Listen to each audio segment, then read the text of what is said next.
जो पाठ मैंने चुना है वो पाया जाता है मत्ती रचित सुसमाचार उसका 17वां अध्याय उसके 14 पद से 21 पद तक।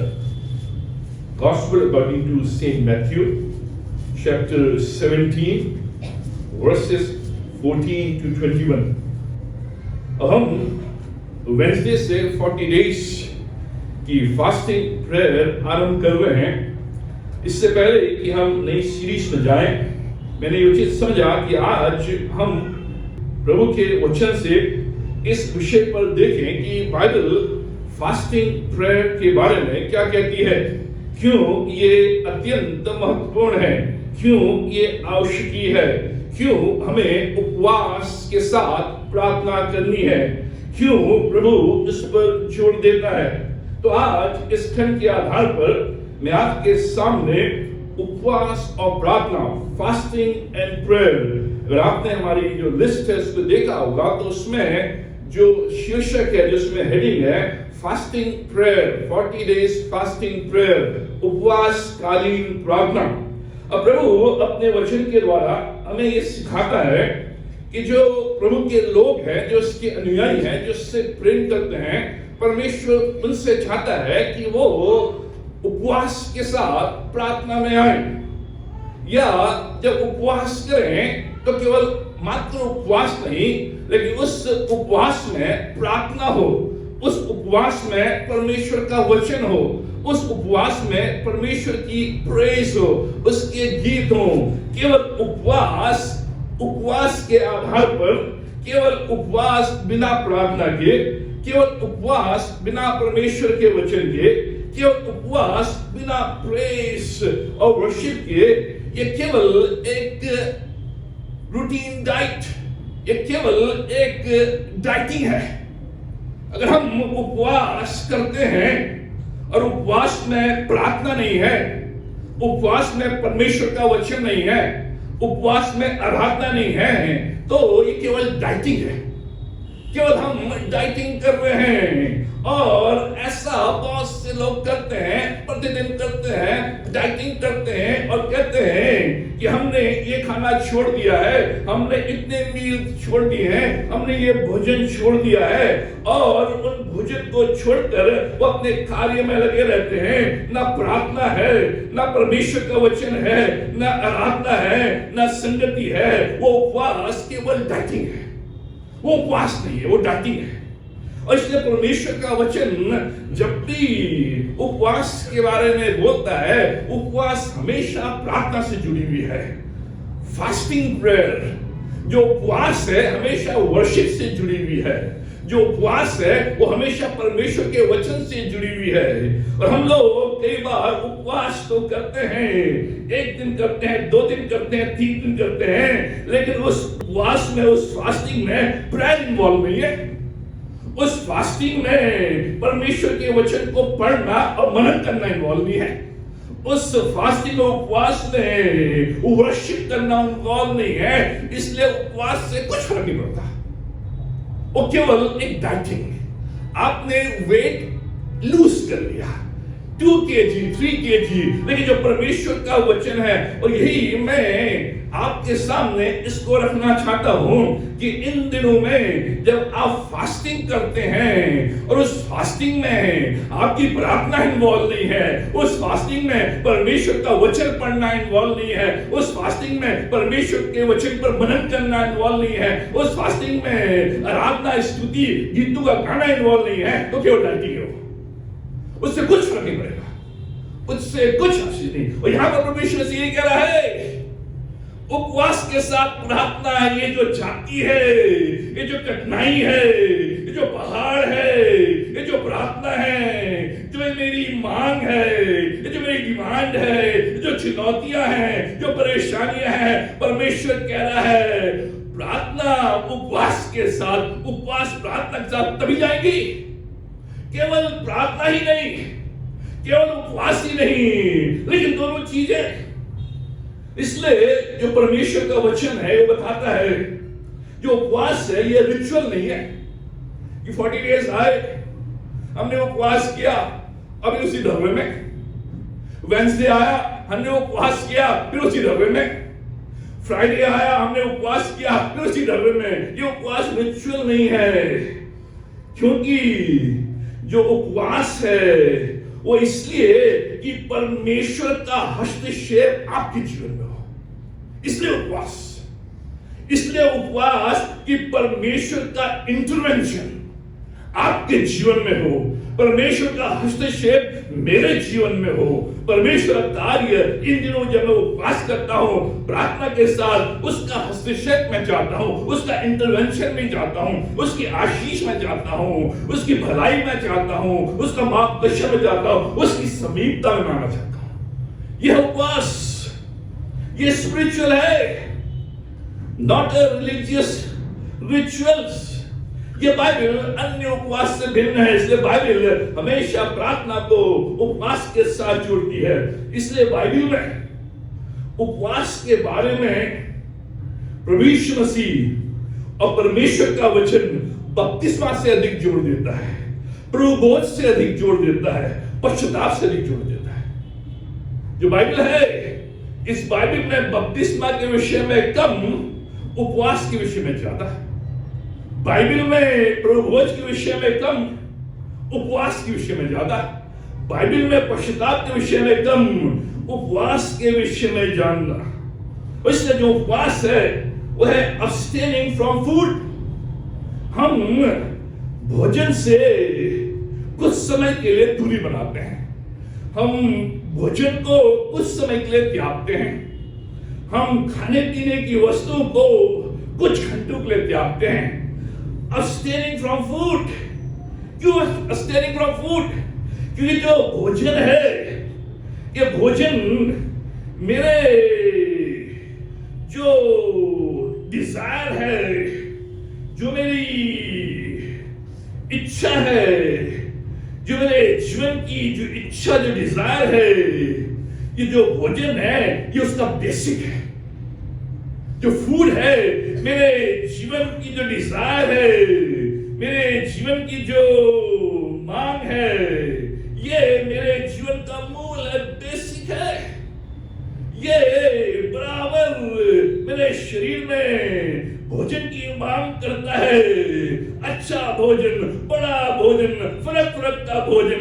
एक भोजन खा के मैं उब गया, बिरयानी खा के उब गया, बार बार बिरयानी, बार बार चिकन। ये जो शरीर है, इस शरीर की जो बेसिक जो लालसा है वो भोजन है, वो भोजन है। आप मानेंगे ना माने, और लालसा नहीं है, और लालसा सेकेंडरी है, लेकिन जो शरीर की जो प्रमुख लालसा है, फूड, भोजन, abstaining from food। इसलिए आज फूड कल्चर है, फास्टिंग कल्चर नहीं है। फूड कल्चर, मनुष्य खाने के बगैर नहीं रह सकता, खाने के बगैर।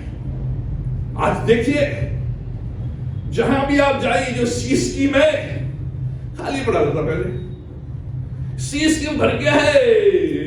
बर्गर फार्म और मैकडॉनल्ड्स और कॉफी हाउस और पेंट हाउस और ये और खाने की भीड़, और वहां जो मोटरसाइकिल से हैं, गाड़ियां हैं, जवान इतने भरे हुए।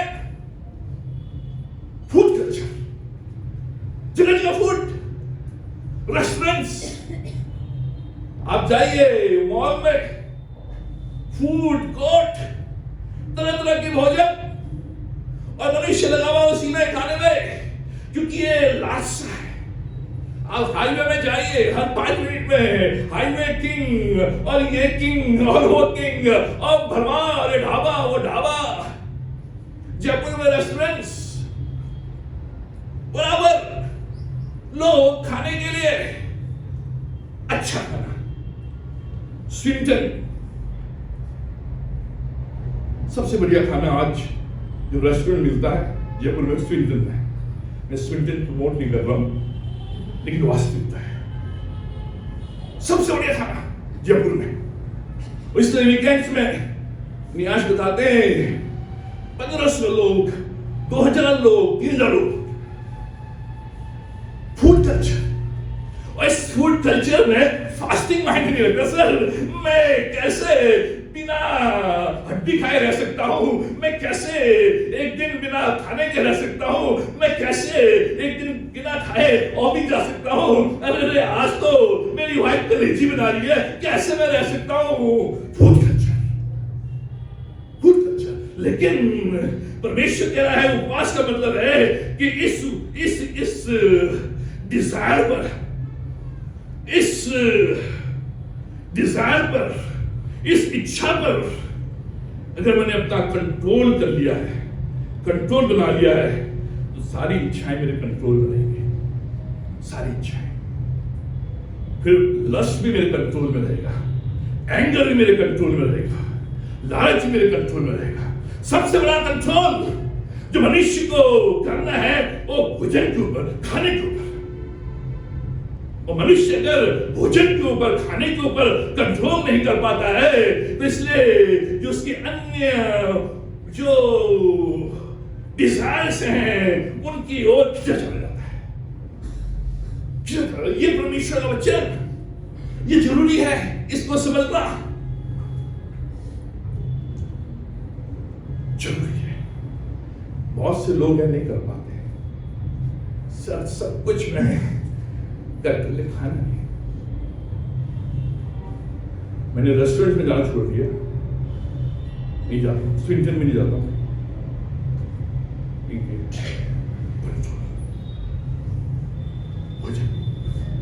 ये उपवास इन दिनों इस बात को कहा है कि अगर आपने अपने खान पीन पर कंट्रोल कर लिया है तो आप सारी जो डिजायर्स आपके जीवन में है, जो भी ये जो फ्लैशली डिजायर्स हैं उनके ऊपर आपको कंट्रोल करना आसान रहेगा, आसान रहेगा।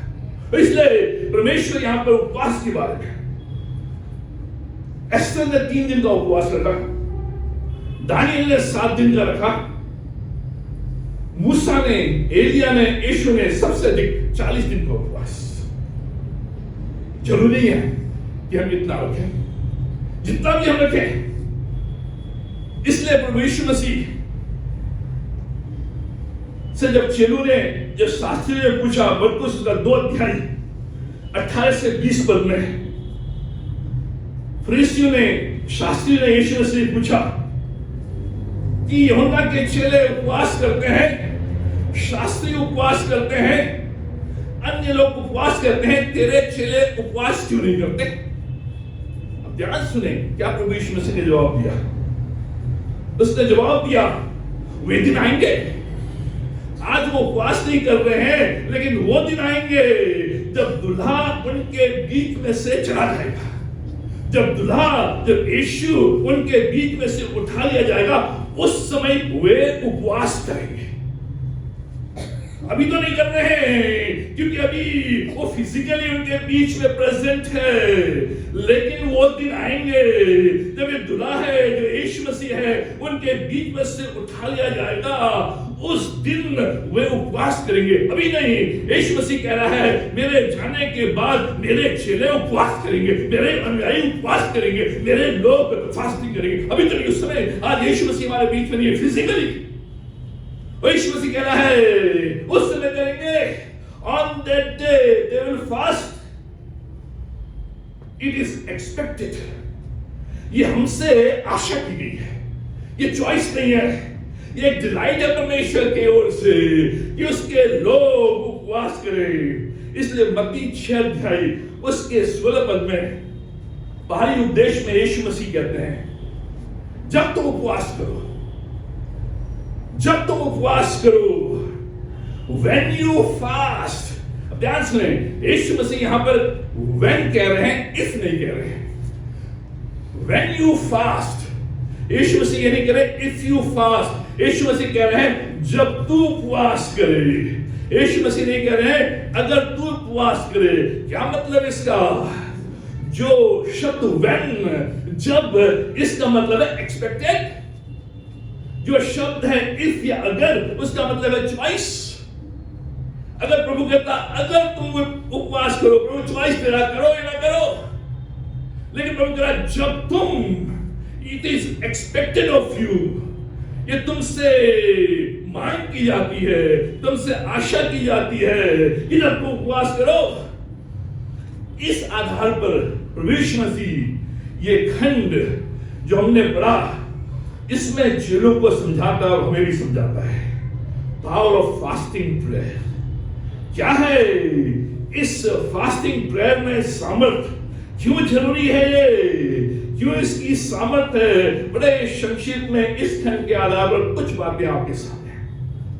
क्यों फास्टिंग प्रेयर, क्यों प्रभु यीशु मसीह यहां पर चेलों को कह रहे हैं।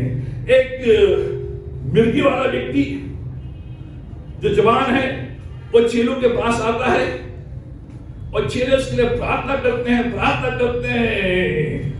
खूब घुटने टेक कर, हाथ बढ़ाकर, सब, लेकिन कुछ नहीं होता उससे। यीशु मसीह बाहर से आता है नीचे, और जो लोग हैं, जो पिता है, वो कहते हैं सर चेलों से नहीं हुआ, क्या आप कर सकते हैं। यीशु मसीह से चंगाई देता है, उसके बाद चेलों को समझाता है। क्या समझाता है, यह जाति बिना प्रार्थना उपवास के नहीं निकलती। This kind is not delivered. ये जो बीमारी है, ये जो परेशानी है, ये जो पहाड़ है, ये जो बोझ है, ये जो चिंता है, ये जो कला है, ये जो कष्ट है, ये जो दुख है, बिना उपवास और प्रार्थना के नहीं निकलती। बिना प्रार्थना उपवास के नहीं निकलती। क्या परमेश्वर यहां पर सिखा रहा है? पहली बात, fast if you have unanswered prayers। अगर आपके पास अनसुनी प्रार्थना है तो आप उपवास करें।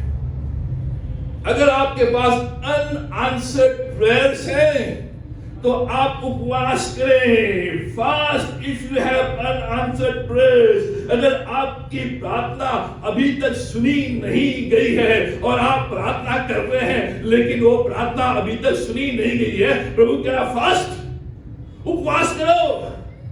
काफी समय से आप एक चीज के लिए, दो चीज के लिए, कई बातों के लिए प्रार्थना कर रहे हैं और अभी तक वो प्रार्थना सुनी नहीं गई है, वो प्रार्थना अनआंसर्ड है, वो प्रार्थना अनसुनी है। प्रभु कह रहा है अगर तू विश्वास के साथ, उपवास के साथ प्रार्थना करेगा तो ये काम तेरे पक्ष में होगा।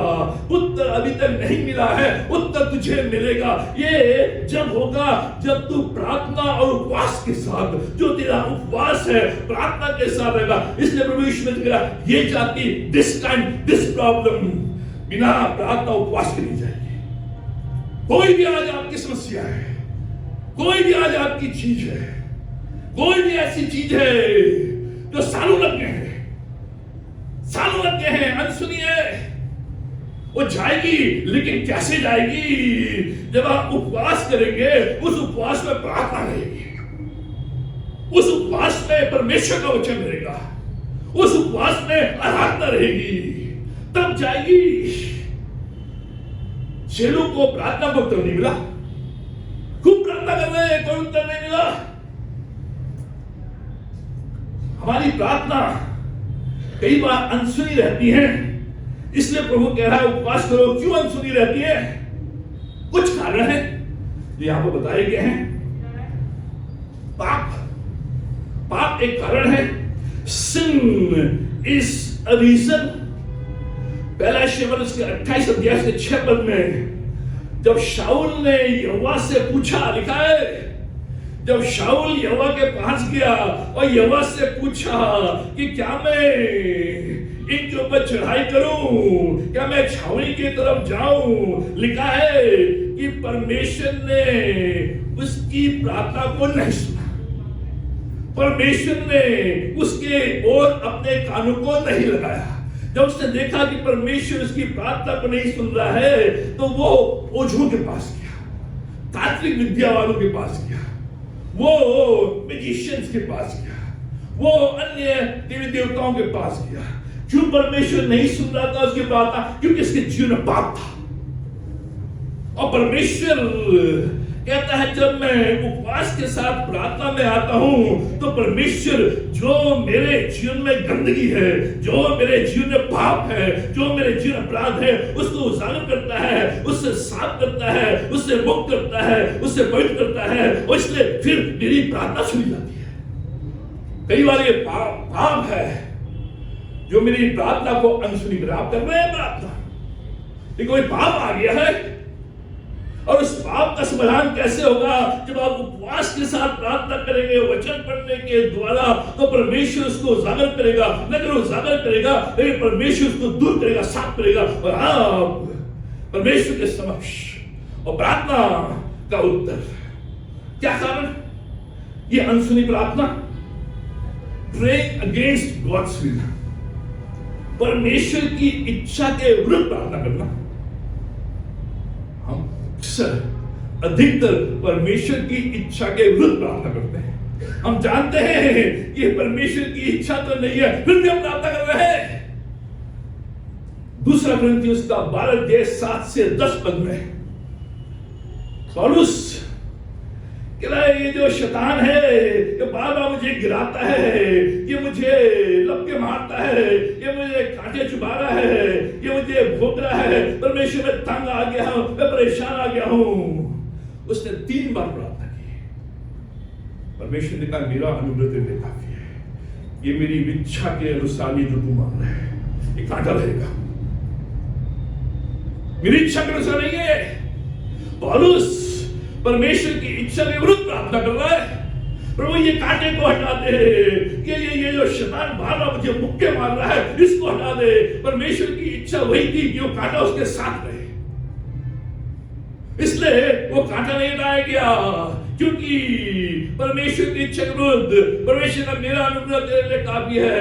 जब पौलुस समझ गया तो उसने उस विषय के लिए दोबारा प्रार्थना की। क्यों अनसुनी प्रार्थना? Satan opposing prayers, जो शैतान है वो आपकी प्रार्थनाओं का विरोध करता है। ध्यान सुने, ये सबसे बड़ा जो अवरोध है हमारी प्रार्थनाओं का वो यही है। हमारी अनसुनी जो प्रार्थनाएं हैं, हम परमेश्वर के सेवक धर्मी हैं, कोई ऐसा पाप, कोई ग्लानि, कोई ऐसी चीज नहीं परमेश्वर ने दोष के प्रवृत्त कर दिया है, परमेश्वर की इच्छा के अनुसार भी हम प्रार्थना कर रहे हैं। लेकिन जो सबसे बड़ा जो रुकावट है वो ये है कि हमारी प्रार्थनाओं का जो विरोध करता है वो शैतान करता है, बार बार करता है, 24 घंटे करता है, हर समय करता है, जिससे कि जो उत्तर हमें तुरंत मिलना चाहिए उस उत्तर में देरी हो जाए, वो उत्तर हमारे पास तुरंत आए। ये शैतान, और इसलिए उपवास के साथ ही परमेश्वर को वचन है। दानियल उसका 10 अध्याय, दानियल ने प्रार्थना की, वो प्रार्थना तुरंत सुन ली गई, लेकिन दानियल तक पहुंचने में 21 दिन लगे। 21 दिन, वो 21 दिन तक शोक करता रहा। उसे मालूम नहीं कि इतना समय क्यों। उसके बाद परमेश्वर एक स्वर्गदूत को भेजता है और दानियल से कहता है, दानियल जिस दिन तूने प्रार्थना की थी उसी दिन तुरंत तेरी प्रार्थना सुन ली गई थी, और मैं तेरे प्रार्थना को उत्तर लेकर आ रहा था, लेकिन जो शैतान है उसने विरोध करना शुरू कर दिया। मैं बीच में रुक गया, शैतान ने विरोध करना शुरू कर दिया, और ये घमासान जो है 21 दिन तक चलता रहा। जब मैं लड़ नहीं पाया तो जो मिकाएल स्वर्गदूत है, जो बड़ा स्वर्गदूत है, वो आया, उसने मेरी मदद की, और इसलिए आज 21वें दिन ये प्रार्थना तेरे सामने, ये उत्तर तेरे सामने। दानियल की प्रार्थना का विरोध शैतान ने 21 दिन तक, जब आपको मैं प्रार्थना करते हैं वो प्रार्थना तुरंत सुन ली जाती है, तुरंत। लेकिन जो शैतान है वो विरोध करता है, विरोध करता है। प्रोसिक्यूशन लॉयर विरोध करता है, जजमेंट न मिले, उत्तर न मिले, आशीष न मिले, भरपूरी ना हो, संतान न मिले, चंगाई न मिले, बराबर भर। लेकिन कैसे लिखा 21 दिन तक जो दानियल था उपवास के साथ प्रार्थना करता रहा, उपवास के साथ, उपवास के साथ। उन 21 दिनों तक बराबर उपवास के साथ उस उपवास की प्रार्थना ने उन बंधनों को तोड़ दिया, शैतान को धराशायी कर दिया। और बड़े स्वर्गदूत को लेकर आया, जिस स्वर्गदूत ने उस शैतान को धराशायी किया, उस पुत्र को दानियल के पास उपवास के साथ 21 दिन, तब जाकर वो प्रार्थना शैतान ब्लॉक करेगा।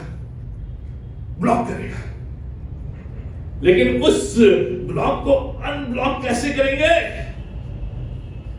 अनब्लॉक उपवास के साथ प्रार्थना। आज आप कह रहे होंगे 2 साल हो गए प्रभु, उत्तर नहीं मिला। 3 साल हो गए प्रभु, उत्तर नहीं मिला। 4 साल हो गए प्रभु, उत्तर नहीं मिला। 21 दिन हो गए प्रभु, उत्तर नहीं मिला।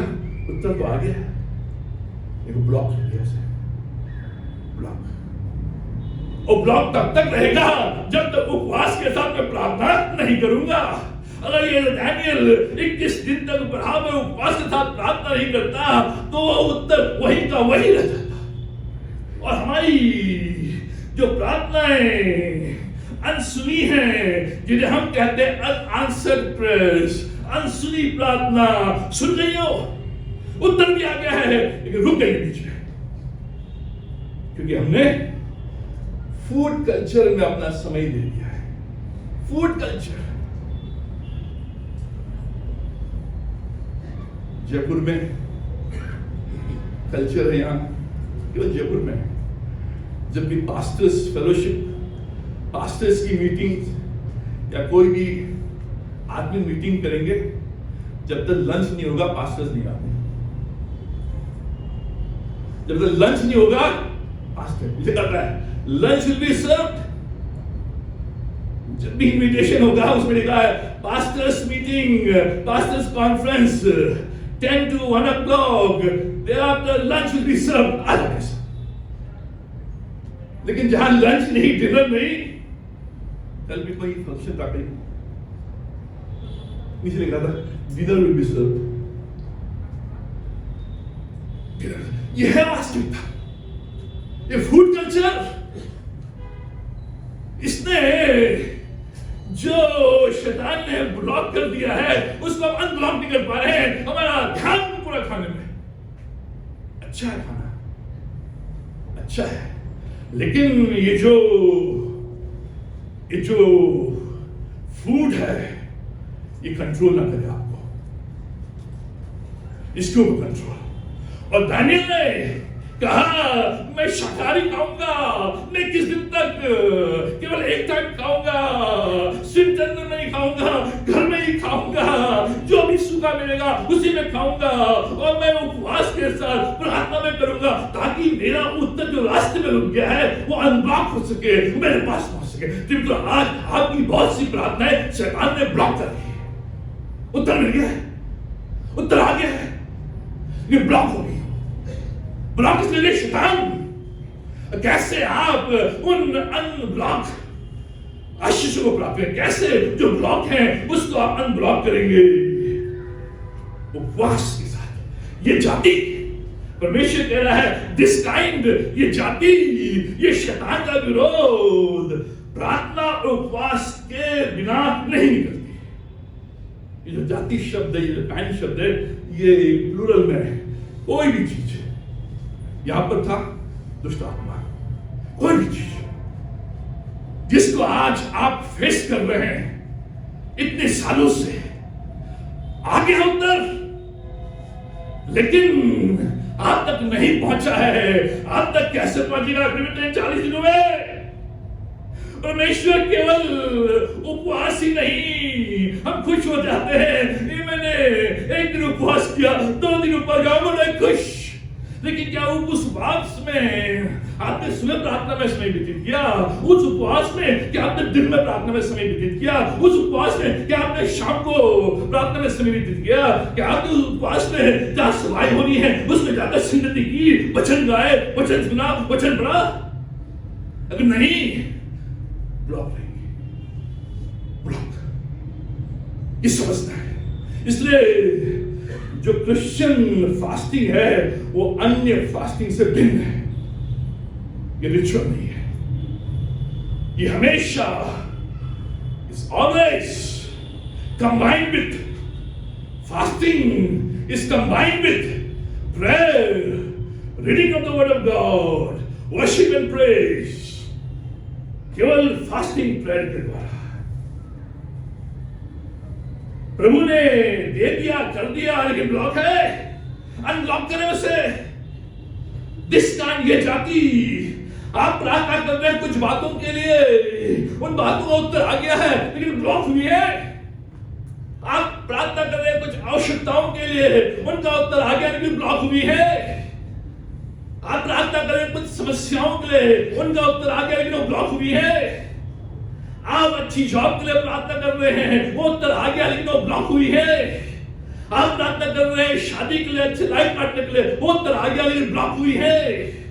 आप प्रार्थना कर रहे हैं चंगाई के लिए, गुप्त रोग जिसको आप बता नहीं सकते किसी को, उस गुप्त रोग से आप परेशान है, उसकी चंगाई का आंसर आ गया है लेकिन ब्लॉक हुई है। आप प्रार्थना कर संतान के लिए, प्रभु बच्चा दे, प्रभु संतान दे, एक दे, दो दे, आप प्रार्थना कर रहे हैं, उत्तर आ गया है लेकिन वो ब्लॉक हुई है, ब्लॉक हुई है। आप प्रार्थना कर रहे हैं प्रभु फैमिली प्रॉब्लम्स, क्लेश, उत्तर आ गया है लेकिन ब्लॉक हुई है, ब्लॉक हुई है।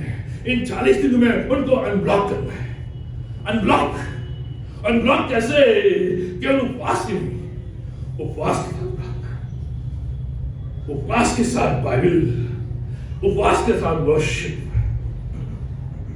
इसलिए यीशु मसीह कहता है 17वें पद में, यीशु ने उत्तर दिया, हे अविश्वासियों, हकीरों में मैं कब तक तुम्हारे साथ रहूंगा, कब तक तुम्हारी सहूंगा।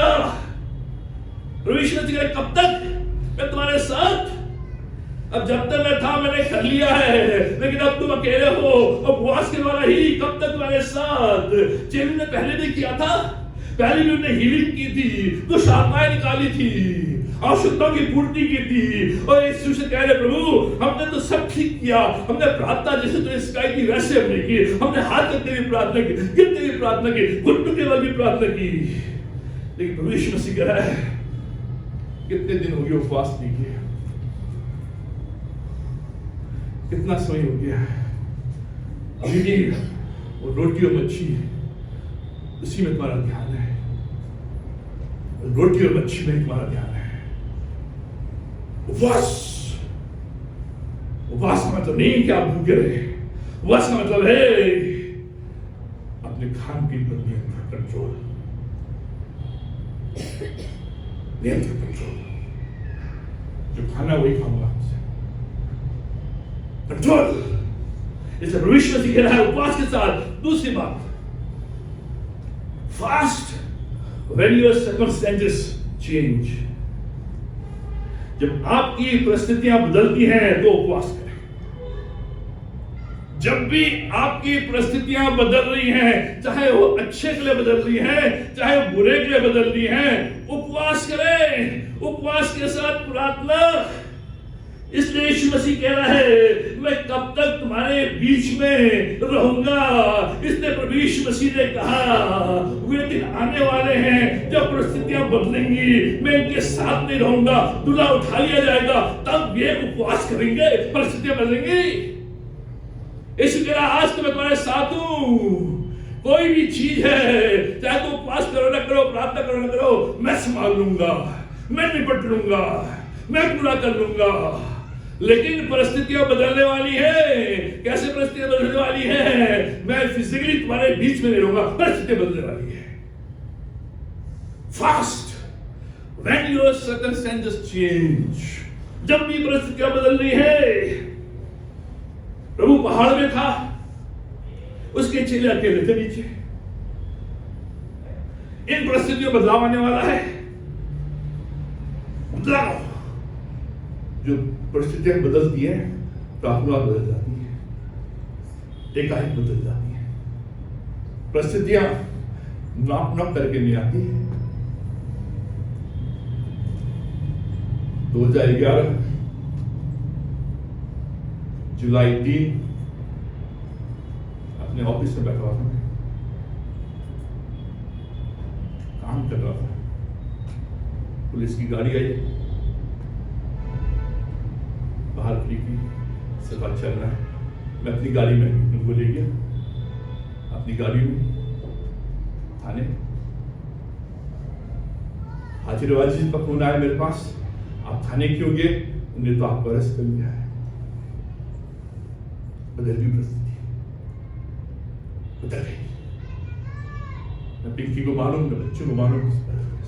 15 महीने तक एकाएक fast when your circumstances change, परिस्थितियां कब बदल जाएंगी मालूम नहीं है। आज आप अच्छे हैं, हाई में है, इस समय भी फास्ट एंड प्रे। जब आप लो है, नीचे है, इस समय भी फास्ट एंड प्रे, क्योंकि कब परिस्थितियां बदलेंगी नहीं। प्रभु यीशु मसीह यही कह रहा है, मैं कब तक तुम्हारे बीच में रहूंगा, कब तक तुम्हारे लिए कार्य करूंगा, कब तक तुम्हारा बोझ उठाऊंगा। तुम भी करो, उपवास करो। अब परिस्थितियां बदलने वाली है, मुझे लोग पकड़ने जाने वाले हैं और मुझे क्रूस पे गिरा देंगे। परिस्थितियां बदल जाएंगी। जब भी परिस्थिति और परिस्थितियां बदलती है, जब भी परिस्थिति बदले, एकाएक बदलती है। बच्चों की परिस्थितियां बदलती है। घर में खेल रहे हैं, 5 साल स्कूल में है, परिस्थिति बदल गई। उपवास के बाद बच्चों में प्रार्थना है। 12 किया, परिस्थिति बदल गई। कॉलेज में आंखों से दूर, हॉस्टल में अन्य लोगों के साथ बदल गई परिस्थिति। उपवास के साथ प्रार्थना है। शादी बदल गई परिस्थिति, बच्चे बदल गई परिस्थिति, बदलाव, जॉब अभी तो था, लेकिन उस जॉब में परेशानी आ रही है, तकलीफें आ रही हैं, परिस्थितियां बदल गई। अभी तक तो अच्छा था, सब कुछ अच्छा था, लेकिन एकाएक बॉस बदल गया। अब परेशानी, अब तकलीफ, परिस्थिति बदल रही है। परिस्थितियां अचानक, ये स्ट्रेस आ गया मेरी जॉब में। सब कुछ ठीक चल रहा था, बढ़िया चल रहा था, अचानक ये हादसा। सब कुछ अच्छा चल रहा था, स्वस्थ था, डॉक्टर से भी मैं अपना चेकअप करने के आया था, सब ठीक था, लेकिन अचानक सीने में दर्द, हॉस्पिटल में एडमिट, हार्ट अटैक। परिस्थितियां, बिजनेस बढ़िया चल रहा था, बहुत अच्छा था, लेकिन धीरे धीरे इसमें अभी कमी आ रही है, इसमें मंदी आ रही है। लोग मेरे साथ अच्छा व्यवहार करते थे, लेकिन आज ये मुझे अवॉइड कर रहे हैं। Lifestyle, health issues. रात को तो अच्छे सोया था, लेकिन देर सुबह उठा, दर्द, घबराहट, पसीना। अपनी सामर्थ में आप अधिक नहीं खींच सकते, नहीं खींच सकते। इसलिए स्टॉप, फास्ट एंड प्रे। इन बदलती हुई परिस्थितियों में बराबर यहां बदल रही है, प्रभु कह रहा बदलने वाली है। हमारे जीवन में हर रोज परिस्थिति बदलती है। हमारे परिवार का समीकरण हर रोज बदलता है, हमारे जॉब का समीकरण हर रोज बदलता है, हमारे कार्य का समीकरण हर रोज बदलता है। हम बदलती परिस्थिति में रहे।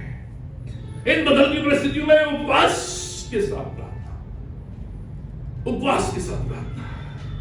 दिस काइंड, यीशु मसीह कह रहा है, दिस काइंड बिना प्रार्थना उपवास के नहीं जाएंगी। जो ये बदल रही हैं आपके जॉब में, आपके जीवन में, आपके परिवार में, आपके अन्य माहौल में, इसके लिए उपवास के साथ प्रार्थना। तीसरी बात, इस खंड के आधार पर, fast to develop mustard seed faith. राई के दाने के बराबर का विश्वास बढ़ाने के लिए उपवास करें।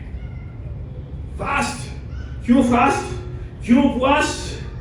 To develop mustard seed faith, जो राई के दाने के बराबर विश्वास है उसको बढ़ाने के लिए उपवास करे। चेलों ने यीशु से पूछा 19वें पद में, तब चेलों ने एकांत में यीशु के पास आया। जो एकांत है ये 19वां पद, यहाँ पर प्रभु यीशु मसीह इनके साथ बातचीत कर रहा है, इनको वचन सिखा रहा है, इनके साथ प्रार्थना कर रहा है। उस समय चेलों ने यीशु से पूछा हम उसे क्यों नहीं निकाल पाए, क्यों नहीं? 20वें पद में प्रभु कहता है तो इसलिए नहीं निकाल पाए। 19वें पद में इसलिए नहीं निकाल पाए कि जो 19वां पद है, हमें क्यों नहीं? उनसे कहा अपने विश्वास की घटी के कारण, क्योंकि मैं तुमसे सच कहता हूं यदि तुम्हारा विश्वास राई के दाने के बराबर भी हो तो इस पहाड़ से कह सकोगे यहां से सड़क कर यहां से चला जा, तो वह चला जाएगा। तुम्हारे लिए कोई भी चीज असंभव नहीं है। लेकिन ये जो समस्या है जो तुम्हारे सामने आई है, ये प्रार्थना और विश्वास के द्वारा ही जा सकती है। अब ध्यान से लो, प्रभु यीशु मसीह क्या कह रहा है? ये जो राई के दाने का जो विश्वास तुम्हारे अंदर है, 3 साल हो गए हैं, ये उठने का उतना ही है, उठने का उतना ही है। और जो समस्या तुम्हारे सामने आई है, ये समस्या पहाड़ के समान है। और जो तुम्हारा विश्वास है अभी तक वो राई के दाने के बराबर ही बढ़ा ही नहीं है। हम बड़े खुश होते हैं, कहते हैं अगर तुम्हारे अंदर राई के दाने के बराबर विश्वास हो तो पहाड़ से कहो हटिया।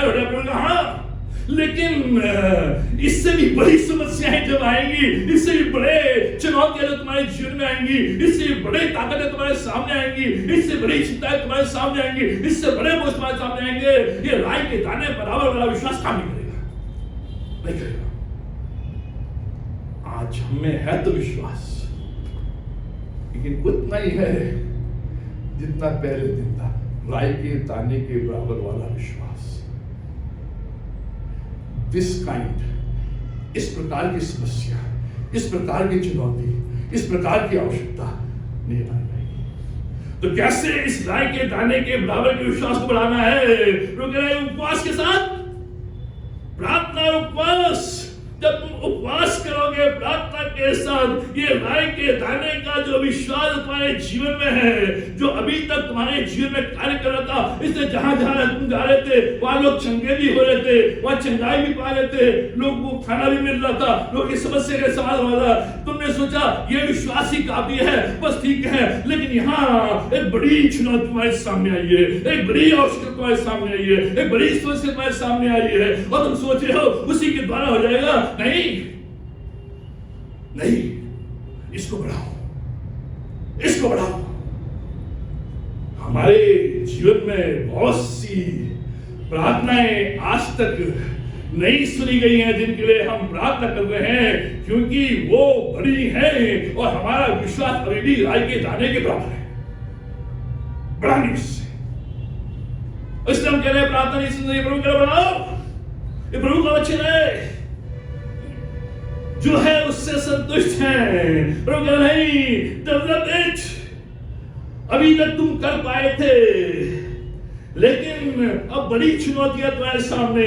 मैं तुम्हारे बीच में नहीं रहूंगा, मैं दूर हूं। जो स्पिरिचुअल पावर तुम्हारे जीवन में अब चाहिए, जिससे कि तुम्हारा विश्वास बढ़े, मजबूत हो, डेवलप हो, उपवास के साथ प्रार्थना के द्वारा। ये 40 दिन जो उपवास के साथ प्रार्थना है, ये इसलिए न केवल उस विरोध को, उस ब्लॉक को हम अनब्लॉक करें, लेकिन साथ ही साथ जो अभी तक राई के दाने के बराबर जो विश्वास है, जो सालों से चला आ रहा है, अब चुनौतियां बड़ी आ गई हैं, परिस्थितियां बदल गई हैं, लेकिन कुछ नहीं हो रहा है, क्योंकि ये राई के दाने के बराबर विश्वास बना हुआ है। रुक इन 40 दिनों में राई के दाने के बराबर जो विश्वास है, इसको डेवलप करो।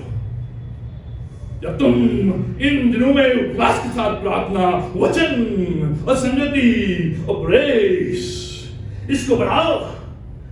इसलिए नहीं कर पाए, इसलिए प्रभु मेरी प्रार्थना क्यों नहीं सुनी जा रही है? प्रभु कह रहा है अभी भी राई के दाने वाला बराबर विश्वास है, बढ़ा नहीं है। इसलिए नहीं। चौथी बात, fast with fervent prayer and other practices. प्रार्थना और वचन के साथ उपवास करें। जो 19वें पद में प्रभु यीशु मसीह को सिखा रहा है, एकांत में ये बता रहा प्रभु को, एकांत में कि यही करना है। जो फास्टिंग है वो फर्वेंट प्रेयर के साथ लगातार। ये नहीं कि काम छोड़ के बैठ गया मैं, नहीं। ये नहीं कि मैं ऑफिस छोड़ के बैठ गया, नहीं। ये नहीं कि मैं स्कूल किताबें छोड़ के बैठ गया, नहीं। बराबर काम, बराबर परिश्रम, बराबर पढ़ाई, बराबर अपना जो भी काम है उसको करते हैं, लेकिन जो ध्यान है मेरा वो बराबर प्रार्थना, उठते बैठते चलते फिरते। प्रभु आज मैंने उपवास रखा है, इस उपवास के दिन मैं काम भी करूंगा, लेकिन जब भी समय मिलेगा प्रार्थना भी करूंगा, जब भी अकेला बैठा रहूंगा प्रार्थना भी करूंगा, क्योंकि ये फर्वेंट प्रेयर है विद अदर प्रैक्टिसेस। जब भी मैं उपवास इस फर्वेंट प्रेयर के साथ, लगातार वाली प्रार्थना के साथ, और जो अदर प्रैक्टिसेस है, वचन है, उसके साथ करूंगा, तो ये जाती है, ये बात होगी। ये जो समस्या है बात खड़ी होगी। ये जो मेरी चाह है, मेरी गोद भर परमेश्वर पूरा करेगा, परमेश्वर करेगा। प्रेरित लिखा उसका 13 अध्याय 1 से 3 पद। अंताकी की कलीसिया में कई भविष्यवक्ता उपदेशक थे, जैसे बरनबास और शमौन जो नीगर कहलाता है, और लूकियस कुरेनी और चौथाई देश के राजा हेरोदेश का दूत भाई मनाहेम और शाऊल। दूसरा जब वे उपवास सहित प्रभु की उपासना कर रहे थे, उपवास सहित वो वर्शिप कर रहे थे, उपवास सहित वो प्रेज एंड वर्शिप कर रहे थे, उपवास सहित जब प्रभु के गीत गा रहे थे, उपवास सहित जब वो वचन बोल रहे थे, उपवास सहित जब वो प्रभु के वचन को पढ़ रहे थे, तो बड़ी आत्मा ने कहा, परमेश्वर की आवाज। यहां पर उपवास है, लेकिन उपवास के साथ क्या है? उपासना, वर्शिप। उपवास के साथ वर्शिप, और जो वर्शिप है, वर्शिप में प्रभु के गीतों का गाना, वर्शिप में प्रभु की स्तुति करना, वर्शिप में प्रार्थना करना, वर्शिप में प्रभु के वचनों को बोलना, वर्शिप में प्रभु के वचन का मनन करना, प्रभु के वचन पर संदेश देना, उपवास के साथ। यही तो 40 दिन की प्रार्थना है जब घर घर में हो रही है। उपवास कर रहे हैं, लेकिन वर्शिप के साथ। जिस दिन आपके घर में आराधना हो, जिस दिन आपके घर में प्रार्थना हो, उस दिन आप अपने घर में कम से कम एक समय का उपवास रखें, क्योंकि उस दिन आपकी जो उपवास फास्टिंग रहेगी, उस दिन आपके घर में प्रभु के गीत गाए जाएंगे। आप गीतों के साथ उपवास कर रहे हैं, आपके घर में प्रार्थना की जाएगी, प्रार्थना के साथ उपवास कर रहे हैं, आपके घर में परमेश्वर का वचन पढ़ा जाएगा, आप परमेश्वर के वचन को पढ़ने के लिए उपवास कर रहे हैं, आपके बीच में परमेश्वर के वचन पर प्रकाशन दिया जाएगा, आप परमेश्वर के प्रकाशन के साथ उपवास कर रहे हैं, और ये चाहती उस दिन आपके घर से, आपके द्वार से निकल जाएगी। हमारे घर में प्रार्थना है उस दिन, लेकिन उपवास नहीं है। उपवास है लेकिन वर्शिप नहीं है। ये प्रभु का वचन बता रहा है, जब वो ऐसा करने लगे, तब अगर केवल उपवास, उपासना नहीं, आराधना नहीं, गीतों का गाना गाना नहीं, परमेश्वर का वचन नहीं, it has no spiritual value, कोई आत्मिक महत्व नहीं है। ये केवल एक डाइटिंग है, डाइटिंग है। 40 दिन के एंड में अपने आप को तोला, 3 किलो कम हो गए, खुश, 3 किलो कम हो गया sir, 3 kilo. I lost my weight. Oh, I'm very happy. I lost. My pants are loose. Oh, my sari loose. Oh, बड़ा खुश, मैं गाल में गड्ढे। Oh, बड़ा खुश। लेकिन समस्या जहाँ की था, कुछ फर्क नहीं। राय के दाने वाला विश्वास वही का वही, कोई डेवलपमेंट नहीं। अनआंसर्ड प्रेयर वही की वही, शैतान अभी भी ब्लॉक किए हुए है। यह है उपवास।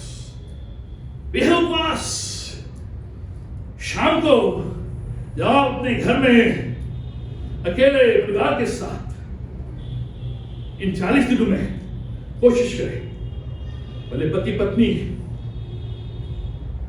भले बच्चे हो ना हो, आप दोनों या माँ बाप साथ में उपवास और उपासना कर रहे थे। तो क्या हुआ?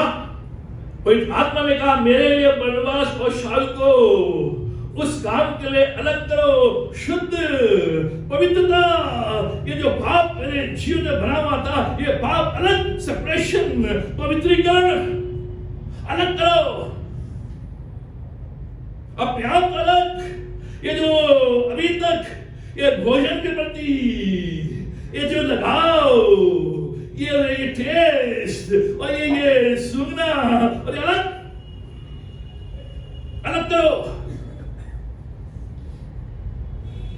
अलग करो। जिसके लिए मैंने उन्हें बुलाया है। तब उन्होंने उपवास और प्रार्थना करके उन पर हाथ रखकर उन्हें विदा किया।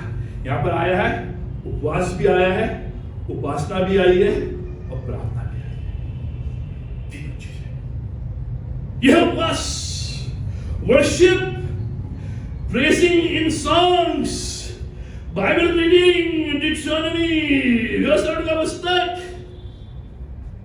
इसलिए यीशु मसीह ने मत्ती 4:4 में कहा, मनुष्य केवल रोटी से नहीं परंतु उस वचन से जो परमेश्वर के मुख से निकलता है जीवित रह सकता है।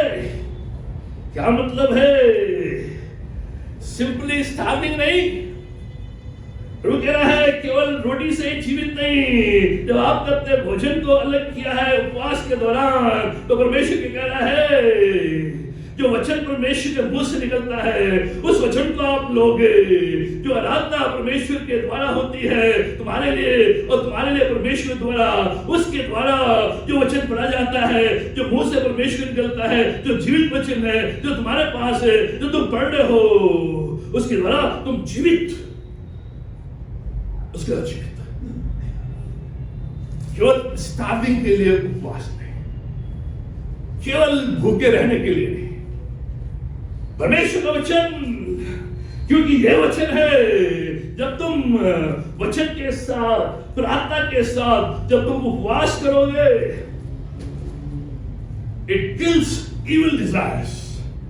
जो भी अशुद्ध डिजायर्स मेरे अंदर हैं, जो भी ऐसी डिजायर्स जो मेरे कंट्रोल में नहीं है, जिनके वजह से मेरा जो आत्मिक दृष्टिकोण है वो धुंधला हो गया है, स्पिरिचुअल क्लैरिटी नहीं है, things that are not under my control, ये जो उपवास, उपासना और प्रार्थना, ये मेरे अंदर जो भी इविल डिजायर्स है वो किल करे, किल करे उनसे मत। क्योंकि जब आपने इस भोजन के ऊपर काबू पा लिया तो जो सारे डिजायर्स हैं उनके ऊपर भी काबू। यह परमेश्वर गिल्स, मेरा जो आत्मिक दृष्टिकोण है वो स्पष्ट हो जाता है। स्पिरिचुअल क्लैरिटी मैं देखने लगता हूँ, जो मेरे आगे, मेरे अंदर, मेरे ऊपर आज तक मैं इसमें कंट्रोल नहीं कर पा रहा हूँ, उसके ऊपर मेरा कंट्रोल नियंत्रण। क्योंकि ये जो उपवास है, ये उपासना के साथ, ये परमेश्वर के वचन के साथ, ये प्रार्थना के साथ, ये मेरे अंदर कीटाणु को रहने नहीं देगा, किल करेगा, शुद्धिकरण। ये जो 40 दिन की प्रार्थना सभाएं हैं, उपवास कालीन प्रार्थना सभाएं, इसीलिए ये जो भी इविल डिजायर्स है किल, जब ये किल होंगी तब मेरा जो विजन है क्लियर होगा। लिखा है मेरे लिए अलग करो शुद्ध। ये जो उपवास प्रार्थना और उपासना के साथ जब मैं करूंगा, परमेश्वर की आवाज को सुनूंगा, लिखा है तब पवित्र आत्मा ने उनसे कहा। जब वो उपवास के साथ उपासना करने लगे, प्रार्थना करने लगे, पवित्र आत्मा ने उनसे कहा, उन्होंने परमेश्वर की आवाज को अपने आवाज को सुना। क्या आवाज को सुना? बरनबास और पौलुस है जो मेरे कार्य के लिए अलग। आवाज सुनेंगे, तेरे बिजनेस में ये कार्य कर, अपने परिवार में ये कार्य कर, तू ये कदम उठा, तू ये निर्णय ले। आवाज परमेश्वर, आवाज परमेश्वर। तेरी प्रार्थना रुकी हुई है लेकिन शीघ्र आने वाली है, बना रहे। आवाज सुने, आवाज।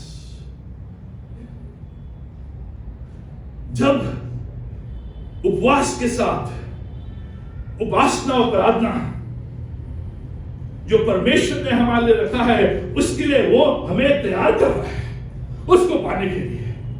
लिखा है ये जो बरनबास और शाऊल है, उस काम के लिए अलग प्रभु जिसके लिए मैंने उन्हें बनाया है। मैंने तुम्हारे लिए एक इनाम रखा है, एक काम रखा है, एक संतान रखा है, एक आशीष रखी है। अब मैं तुम्हें तैयार कर रहा हूं उसको पाने के लिए, उसको प्राप्त करने के लिए, उसको लेने के लिए मैं तैयार कर रहा हूं। जिस काम के लिए मैंने तुम्हें रखा है, जिस इनाम के लिए, जिस आशीष के लिए, हालांकि टाइम लग गया है, ये ब्लॉक हुई थी, लेकिन तुमने ये जो उपवास है, ये उपासना के साथ, ये प्रार्थना के साथ किया है, बंधन टूट रहे हैं। और मैं तुम्हें उस ओर ले जा रहा हूं जिस ओर तुम्हें जाना था, जिसको तुम्हें प्राप्त करना था, परमेश्वर की आशीष। जब ये अनलॉक्स स्पिरिचुअल पावर, जो भी बंधन है वो टूट जाते हैं और मेरे अंदर से स्पिरिचुअल पावर रिलीज होती है। पावर रिलीज, यीशु की पावर रिलीज, यीशु की सामर्थ रिलीज। ये जो यहां पे क्या हुआ, रिलीज हुई है। रिलीज क्यों? रिलीज स्पिरिचुअल पावर क्यों? अनलॉक क्यों? रिलीज ये बात के जो गेट लगे थे खोल दिया, अब धू पानी आ रहा है। क्यों? जिससे कि मैं जो चुनौतियां हैं उनका सामना कर सकूं और उनको ओवरकम कर सकूं, उनके ऊपर झगड़ा कर सकूं। ये रिलीज, जो भी चुनौतियां हैं, जो भी ये ब्लॉक मेरे प्रेयर्स हैं, जो भी ये बंधन है, जो बोझ है, उनका मैं सामना कर सकूं और उनके ऊपर मैं जय प्राप्त। ओवरकम कि अपनी सामर्थ में नहीं, आत्मिक सामर्थ में। जब उपवास के साथ उपासना प्रार्थना, पर्सनल विक्ट्रीज इन लाइफ, तब मैं अपने व्यक्तिगत जीवन में जय का अनुभव, दिन प्रतिदिन व्यक्तिगत विक्ट्री। कल डिफीट में था, आज विक्टोरियस। जो जो बाधाएं, जो जो समस्याएं, जो जो अनआंसर्ड प्रेयर, उनके ऊपर दिन प्रतिदिन मैं जय प्राप्त करते हुए चला रहा हूं। Personal victories. आज हम पर्सनल डिफीट में,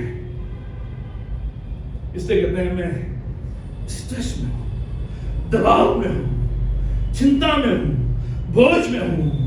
लेकिन जब ये उपवास उपासना के साथ, प्रार्थना के साथ, एवरी डे इन 40 डेज, यीशु मसीह 40 दिनों में जब वो उपवास के साथ प्रार्थना कर रहा था, हर दिन विक्ट्री।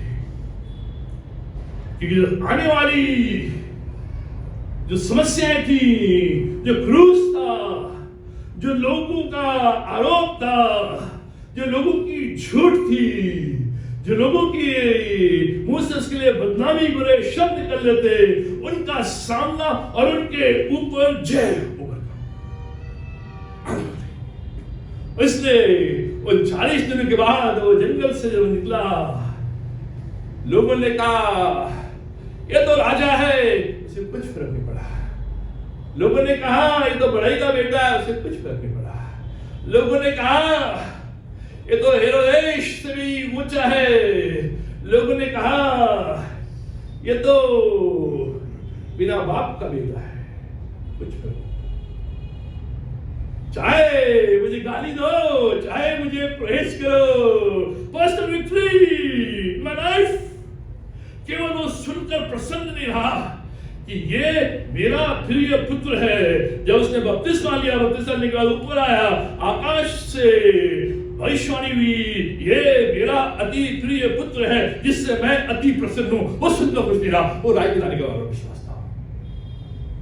क्यों नहीं सुनकर खुश नहीं? हाँ मैं तो उसका प्रिय पुत्र हूं। चलो उसने कहा नहीं, उपवास, प्रार्थना, उपासना, इस राय के दाने के बराबर वाला विश्वास जो परमेश्वर ने मुझे दिया उसको डेवलप करना मुझे, तभी उतरी। जब उपवास, उपासना, प्रार्थना, डीपर इंटिमेसी विद गॉड, परमेश्वर के साथ घनिष्ठ संबंध, घनिष्ठ परमेश्वर के साथ इंटीमेट, वन ऑन वन, वो संबंध, इस दाऊद कहता है मैं हिरनी की तरह जल के लिए तड़पता हूं, मेरी रूह प्यासी है प्रभु, मेरी रूह प्यासी है। इंटीमेसी, आज जब आप और मैं इन 40 की उपवासकालीन प्रार्थना सभाओं में, दिनों में सम्मिलित होते हैं, fasting with prayer, with praise, with word of God and with giving, ये जो उपवास प्रार्थना के साथ, परमेश्वर के आत्मिक गीत गानों के साथ, परमेश्वर के वचन के साथ और देने के साथ, तो परमेश्वर कह रहा है ये जो काइंड है, ये जो जाति है, ये जो अनआंसर्ड प्रेयर है, हवा में लटकी हुई है, रुकी हुई है, will be answered, will be given to you, you will be इस अबंडेंस ब्लेसिंग के साथ 40 दिनों के बाद हम निकल कर आएंगे और प्रभु का धन्यवाद करेंगे। आइए प्रार्थना करें।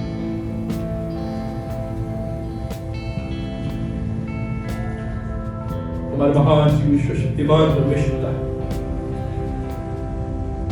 हम धन्यवाद देते हैं कि तमाम आशीषों के लिए, कि रक्षा के लिए, कि भलाई के लिए, करुणा के लिए, दया के लिए हम धन्यवाद देते हैं। परमेश्वर तूने हमारी कलीसिया को, हमारे चर्च, हमारे परिवारों को एक मन, एक आत्मा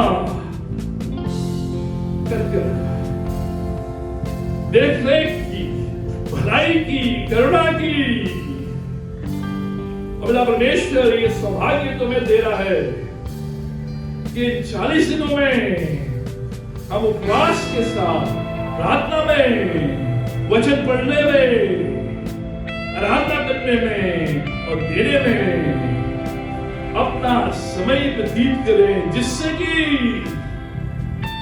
जो प्रार्थनाएं मैंने की थी और कर रहा था, उसका उत्तर तो तूने उसी दिन ही दे दिया था जिस दिन मैंने प्रार्थना की, लेकिन शैतान ने उसको ब्लॉक कर दिया। और मेरा विश्वास है प्रभु, जब मैं इन 40 दिनों में उपवास के साथ, उपासना, प्रार्थना, वचन और देना, ये जो ब्लॉक शैतान ने की है, अनब्लॉक, और मेरी गोदी में उनको तू देगा, क्योंकि तू उसी के लिए मुझे तैयार कर रहा है कि मैं उनको प्राप्त करूं। पिता परमेश्वर उस रक्षा करे, ऐसा मन, ऐसा ज्ञान, ऐसी बुद्धि, ऐसी समझ दे